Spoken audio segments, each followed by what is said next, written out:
Cool. So obviously you're working in the mines, the Mullan. Now, one of the coldest places in Australia, apparently, because of the wind chill. Now, you're catching the buses there. I've heard you speaking about this. What are your thoughts on those buses? What are you saying to these other boys around you when you're traveling to site every day? Well, would have been worst employee ever. So I'm a mature age apprenticeship, and all the young boys would sit with each other. All the older boys, would sit with each other on the buses out to, when we get, so we'd have Laha, which is living away from home allowance. And so we were staying in these, little motels that were okay. They weren't, flash, but also they weren't terrible. And so we'd get to work and then we'd get in our buses and head out to where we were on site. Now, this was an above ground mine, so I didn't have to go underground, thank goodness, because hats off to blokes that do and shillers that do. Anyway, so every morning with the young fellas, the banter would start, and every morning I would just be like, boys, there's got to be more to life than this. like, is this what our life was? Like, we get this one life, and then you're gone for infinity, and this is it. And so the boys, like a lot of the younger boys would agree, but other boys would be like, man, shut up, man. Like, you're making this so depressing. And ironically, a lot of that younger crew that I was in have all branched out and are doing things they're passionate about on. And look, I know it's almost an unfair thing. Like I do get a bit frustrated when, your generation judges the older generation, but it's like you don't know the time and place that they were brought up in. You don't know, like, for example, I remember like the last words that my grandfather said to me was good luck with the beer. Shook firm handshake. He was on his deathbed at hospital. That was the last thing he said to me, good luck with the beer. He could not believe that his grandson had a beer. It didn't make sense in his mind. And the reason why I bring that up is because to me, with all the opportunity we have in this generation, that's not like to chase your dreams. Like, you can do this, you can do that.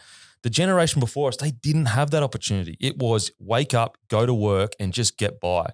And so, yeah, like a lot of the younger guys in that crew ended up taking different paths, whereas the older guys, obviously, they've got mortgages, they've got families, all that kind of stuff. But yeah, sometimes I get frustrated when we judge our past and we look at our past and go, oh, that's bad, that's wrong. And it's like to judge these people in a different time period with different cultural expectations, with so much was different back then to what it is today. And ironically, our kids are probably going to judge us and not realize that this is what it was like at the time. So, yeah, I would have been worst employee ever, making it depressing as on the way to work. But I guess that was just me kind of expressing like I needed to do more. But the internet was the great leveler, right? Leveled the playing field, yeah. Made it like that.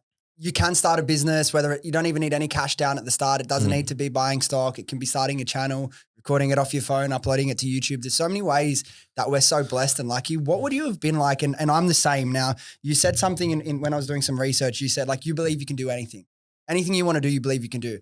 I'm the same, but there's a catch. I can't make myself do something I don't want to do. And if I don't, like, not me, Dylan, yes, I want to do it. Do I really want to do it? If I don't, I'm the fucking worst. What would you have done if you were born 30 years earlier and like you still had these feelings of like, I want to go and live this great life, but you don't have the opportunity there? Have you ever thought about what the fuck Denan would be doing if he was born? You're one of the older blokes. Could you have hacked it? Yeah. I'm a good grinder. Like I can, I watch my father wake up at 4 every morning, for 30 or 40 years, go to work, drive an hour and a half to Brizzy, come back to Gold Coast, basically form, like he would get back from Brizzy, drive an hour. So he'd wake up at 4 a.m. He'd go up to Brisbane, work all day, come home, pick me up from home, and then drive me all the way back up to Brisbane for soccer training. Then he would drive us home and he'd be like falling asleep at the wheel pretty much, which is obviously dangerous, but that's how desperate he was to give me an opportunity. And that's why, like, when people get caught up in their own ego, you say you're standing on your father and his father and your mother and their mother's shoulders. Like, you would never be where you are unless they made their sacrifices. Like my grandfather, he was underground in the mines at 14 years old. Wow. And his main goal was just to make sure my dad got an education. Again, that's the respect for people that have come before you. But yeah, so I'm pretty good at going through, like, just grinding. I think sport has taught me good lessons in that of just shutting everything off. Army camps teach you a lot about that too. I've been on quite a few of those. They teach you a lot about just put your own feelings aside and just grind. But yeah, it would have been, look, it's hard to say whether I would have been good at it because it's an unknown where if you're in that period, what you don't know doesn't keep, like, so you're not going to be sitting there going, there's a better life out there.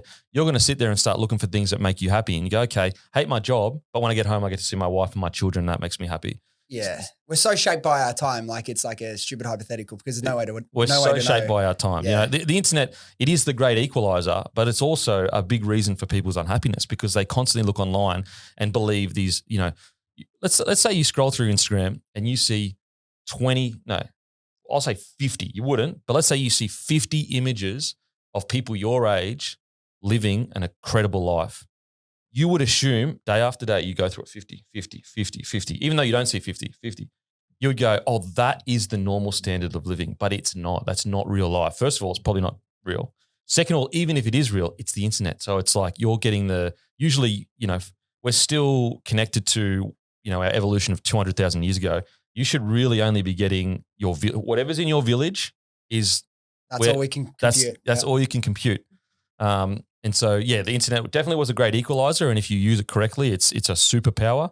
But at the same time, it makes people unhappy because they think, well, I should be like, he's 28 or he's 35 and he's worth 20 million. When in reality, like that's not normal. That is almost a lottery ticket that they are doing that. Yeah, comparison is the thief of joy. And it's like our brains developed over hundreds of thousands of millions of years. And then in the space of, say, 30 years, everything's changed. It's like we expect our brains to be able to, you know, catch up with that. And sometimes you can. And if you have a solid foundation for your thought patterns and if you're a firm believer that like you are not your thoughts and you control your thoughts, I think there's a way to, you know, rise above that in a way. And I'm not saying it's easy, but also for the people that do struggle with that, we need to cut ourselves some slack because it's like our brains are just like organic matter that is, you know, developed so slowly. And with the world going now, have you seen people rocking around with that Apple Vision Pros and driving their Teslas and all like, we're living in the future, man. That is something that spaces me out every day. Like things happen so gradually, you get used to them. Like we're watching people, we're live streaming on Twitch, we're watching them play video games. There's reality TV about people marrying each other the first time they meet each other. Like if you had said that 30 years ago, they would have said that's a dystopian future. But because cars aren't flying around, we all go, oh yeah, we're not in the future. It's like, hang on a second. Like there's people walking around with alternate realities literally in their glasses. Like I feel like the Apple Vision Pro is the biggest leap that's happened for a while that I'm like, wow. Wow. Like hectic. That's okay. Fuck, we've arrived now. To go back to the mines. Now, I know you ended up leaving in the last year of your apprenticeship, which is skipping a little bit ahead. But what point in the first year, second year, did you realize? Obviously, you realized that hey, there's got to be something better. But at what point does that thought and that aching for something more turn into, hey, maybe I'm going to start something, whether it be a podcast or anything? When does that start to turn into something that could be a real life possibility? I know there's a story from when you were playing career, you're almost going to start like a gaming YouTube or something like that. Man, I should have done that. I would have been so rich. It was so early. So early. It was 2011. I was thinking about doing that. Could you imagine that at the Broncos? And you're like, oh yeah, guys, didn't jump on Twitch or it didn't even exist back then. Jump on YouTube. Would have smashed at the Broncos. Do you remember when it was? Yeah. Well, I've always felt, you know, I've always had this inherent, I guess, urge to, you know, do things that are special. So I always envisioned a very special life for myself. I'm not sitting here saying like I'm better than anyone else at all. Just me personally, my own standards for myself. If I was to do something that was quite standard, I'd feel disappointed in myself. So that was the idea of, you know, creating a special life was always a plan. Even when I was like super young, that was something that I always wanted to do. In regards to podcasting, man, I don't know when the real time was. It probably was when I was listening to Joe Rogan Experience. I don't know if Tim Ferriss was out by then, Sam Harris to a degree, you know, listening to them. And I was like, you know, I really like this. I grew up on the internet. I grew up on computers. So I was already, before podcasts had kind of become a thing, you know, the YouTube channel was an idea. I even set the YouTube channel up. I gave it a name, all that good stuff. And so I was always there or thereabouts with that. I even edited like a gaming a gaming clip and uploaded it to the channel, which will never get revealed. What game was it? Is that it was StarCraft. StarCraft. I don't even know what that is. StarCraft 2. Yui has a gaming video with like millions of views from, what was it, Minecraft or something. So Minecraft. You don't know what StarCraft is? Oh, and you play Minecraft. What year was that? Your Minecraft video? 2012. How old are you? 25. He's a baby. Okay, that's maybe why. Wow, you don't know what StarCraft 2 is? That's crazy. It's a Blizzard game. Oh, okay. So like the Blizzard make World of Warcraft, StarCraft and Diablo. It's StarCraft 2. It's like the number one sport in South Korea. Really? Esports is fucking crazy. So StarCraft is their number one sport. Wow. Yeah, so it's huge. Yeah, yeah, anyway, so like I'd always been keen on that kind of stuff, consumed a lot of internet content, obviously a gamer growing up, played a lot of little bit ahead of your time, like in terms of like a consumer of like technology and the internet. And well, it's just growing up. Like, you know, I had a friend growing up, but not a lot of friends growing up. So I spent a lot of time, you know, by myself playing video games. And, you know, I enjoyed being online because, you know, everyone was equal. You could just be friends with whoever, you know, it didn't matter what they looked like or who you were or your backgrounds. Everyone just, you know, we were, especially at that time of the internet, you had a small pool, relatively speaking, of internet enthusiasts. So it's almost like the start of, like with Minecraft. When Minecraft first started, it's people that loved the game. Now Minecraft, it's super casual. People that like, they're there just trying to make money off it. It's become a commodity kind of thing. Same thing with the internet. You know, back then it was all just people that, you know, almost a bunch of misfits really. So girls and boys that maybe didn't have many friends at school could come on the internet after school and, you know, play games, you know, RuneScape, WoW, Ultima Online, EverQuest, whatever it was. And that was their community. That was their friendship. And so, yeah, I found a lot of, I guess, happiness in that environment. And so, I was always into, you know, internet culture and all that stuff. So it was always like there bubbling under the surface. And then obviously started listening to Joe Rogan. You know, I'll be at the work site. Don't do this, guys. OH&S would absolutely – I actually got suspended once because of OH&S, but it wasn't because of this.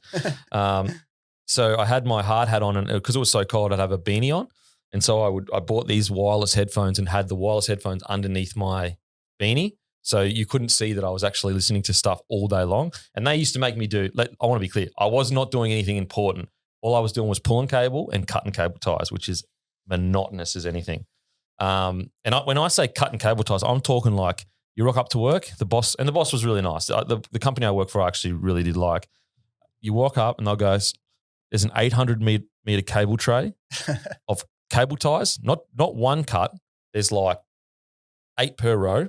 And there's so 8 down, then you might go, I think it's a meter, another 8 down. That's 800 meters worth of it. Not even a meter, maybe less. And you've got to cut every cable tie so that it's smooth and doesn't nick people when they're trying to work on it. So like when you cut it back poorly, you know, people working on it will cut themselves because the cable tie is just sharp on the edges. And yeah, that's your day's work. Not even a day. You won't get through that. Oh, you might get through in a day. Or, you know, we've got 20 drums of, you know, whatever mil cable, you're pulling cable all day long. And so, yeah, I would just be listening to podcasts all day.